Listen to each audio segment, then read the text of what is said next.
কালো গাড়ি আমি যাইতেছি বাড়ি পাশের সিটে বসায় আছে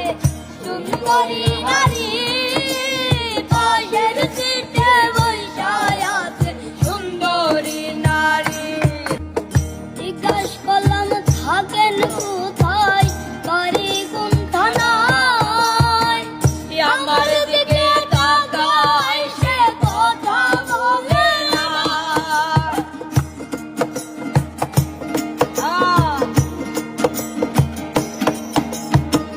জিজ্ঞাস করলাম থাকেন কোথায় বাড়ি কোন থানায় আমার দিকে তাকায় সে কথা বলে না